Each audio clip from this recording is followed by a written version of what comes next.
2 decades and still spinning. This is The World.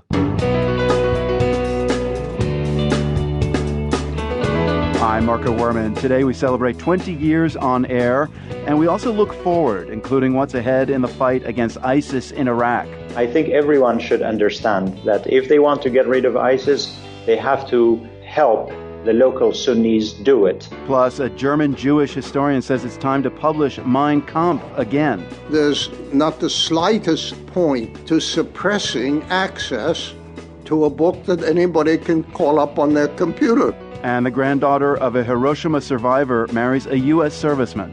When I moved to America, I feel so guilty. I just didn't want to talk to Grandma. So guilty. Those stories today on The World. And this New Year's Day, we're celebrating more than the start of a new year here in our newsroom. We're also marking 20 years since this. This is The World. I'm Tony Khan in Boston. And I'm Eddie Mayer in London. There's been a lot of looking back in recent days, but today, New Year's Day, our first day on the air, we thought we'd look forward to find out what the world, in both senses of the word, has in store for 1996. Yep, the very first edition of the show, January 1st, 1996. I have not done the math, but that's somewhere around 5,200 shows.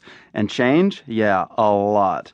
20 years ago, we had this story on The World, courtesy of Milton and Cozy in Johannesburg. 1996 will also be the year where people expect that the new constitution will replace President Nelson Mandela as the glue holding this country together. When Mandela died just a little over 2 years ago, we were reminded again of how he was the glue that held South Africa together.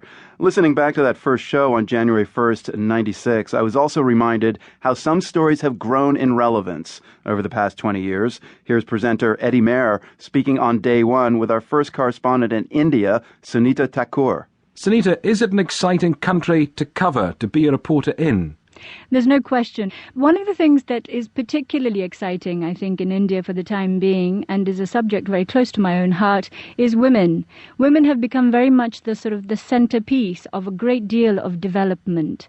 Well, as I found out on my own first trip to India 4 months ago, women are still the centerpiece, though perhaps not for the right reasons. India's women are still trying to find equality with men on so many levels.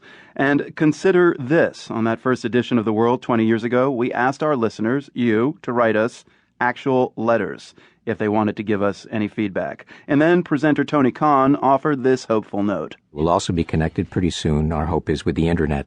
Wow. The Internet. I barely knew what it was in 96, having only recently purchased my first 14.4 dial-up modem. I'm sure you remember yours and its annoying screech. And in the 2 decades since The World first went on air, all that has changed. Feel free to tweet that if you want. Okay, let's get back up to speed in the present now. One city that had a tense and worrying New Year's Eve was Munich in Germany. Police evacuated 2 major railway stations there last night. German authorities say they received information that suicide bombers with links to ISIS were preparing an attack. No attack took place, but security remains high throughout Europe. My colleague Gordon Carrera is in London. He's the BBC security correspondent, and he's been keeping an eye on what's happening in Germany. So it appears that a few days ago, the German authorities got intelligence from one partner, another country's intelligence service, saying that there was an attack that might be coming. And then last night, just a few hours before midnight, they got a second source of information from another country. We know one of them was France, that suggested that fitted in very closely to that first source and was very detailed. So mentioned these 2 specific train stations in Munich, even gave the name of some of the supposed suicide bombers who were going to carry out the attack. And it was the fact that it was intelligence from 2 countries and that it was so specific, which German authorities say meant they felt they had to act. Even though now they're in the process of trying to corroborate it, look into it. They don't even know if those names are real names, let alone whether those individuals really are in Munich or even in Germany. But they say they felt that under that kind of time pressure last night, they just had to act and to shut those rail stations.